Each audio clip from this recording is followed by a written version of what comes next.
dari Masjid Nabawi. Rasulullah SAW mengambil tempat yang lebih luas. Arti musola itu adalah tempat sholat. Karena dahulu di tanah lapang, Pak. Tempat itu tanah lapang. Maka kita Rasulullah sholatnya di tanah lapang, bukan dalam masjid Nabi. Makanya kalau ada orang sholat di tanah lapang yang luas, karena masjidnya tidak mencukupi, boleh hukumnya atau sunnah bahkan.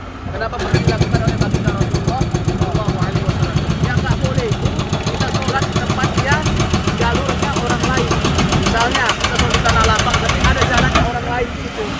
Beraktivitas dia, ada umum itu jalan umum, nggak boleh berdosa. Karena ada orang lain yang mau lihat orang lain ya, karena kita kan udah beda ya. Nah, jadi kalau kita sholat di tanah lapang yang luas, karena masjidnya tak mencukupi, jawabannya hukumnya sunnah boleh. Karena Rasulullah SAW pun dahulu sholat istisqa, Idul Fitri, Adha, Masjid Al-Ghamamah artinya awan. Rasulullah pernah sholat di awan. Rasulullah itu kalau ada matahari kan sudah awan. Makanya dalam syair itu kan syairnya itu wala dzillullahu balkana nura. Rasulullah itu nggak ada bayangan. Jadi Rasulullah diri gini nggak ada bayangan Rasulullah. Kalau kita kan diri kan ada bayangan kita ya. Rasulullah nggak ada bayangannya. Rasulullah nggak ada bayangannya. Rasulullah nggak pernah disentuh lalat. Ya nggak pernah. Ya Rasulullah nggak pernah digigit. Rasulullah itu nggak pernah disentuh lalat. Badan Rasulullah itu kalau lewat itu harum satu jalan gitu. Ya, nggak pakai parfum ya, harum.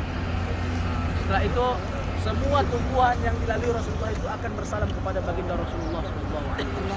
Jadi Rasulullah SAW sholat Idul Fitri, Idul Adha di tempat ini. Tahun terakhir baginda Rasulullah melaksanakan sholat Idul Fitri, Idul Adha tahun 9 Hijriah. Kenapa tahun 9? Tahun 10 Rasulullah haji.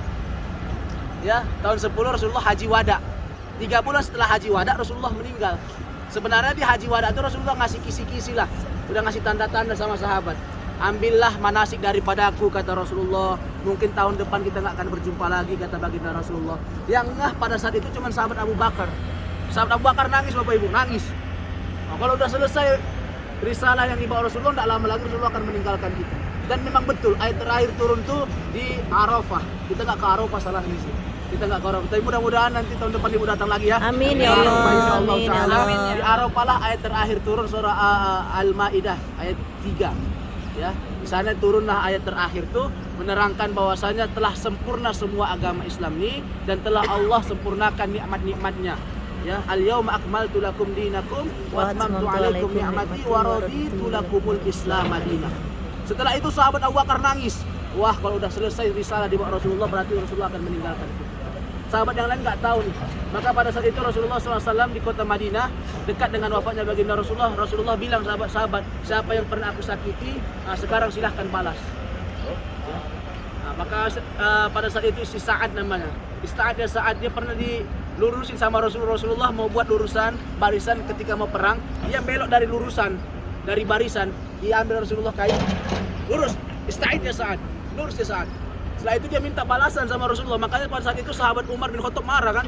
Rasulullah izinkan aku untuk memenggal dia gitu bahasanya. Tetapi apa? Ternyata setelah itu silahkanlah balaskan sekarang, kata Rasulullah. Ternyata dia mencium badan baginda Rasulullah SAW. Dia peluk Rasulullah SAW. Dia ciumi badan baginda Rasulullah SAW. Kita udah bahas kemarin. Semua yang ada di fisik Rasulullah, di jisim Rasulullah itu tidak akan disentuh api neraka. Tidak akan sentuh api neraka. Api neraka nggak berani. Sedangkan orang-orang yang hafal Quran, orang-orang muazin aja nggak disentuh caci, apalagi lah Rasulullah. Ya, orang-orang hafal Quran, orang-orang yang sering azan, itu orang azan tuh nanti lehernya panjang di hari kiamat. Beda sama leher yang orang nggak pernah azan. Ya, yang pernah azan di masjid.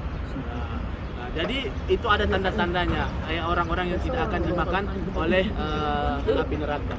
Bahkan hewan cacing aja di dunia ini nggak mau makan mereka, orang-orang yang soleh.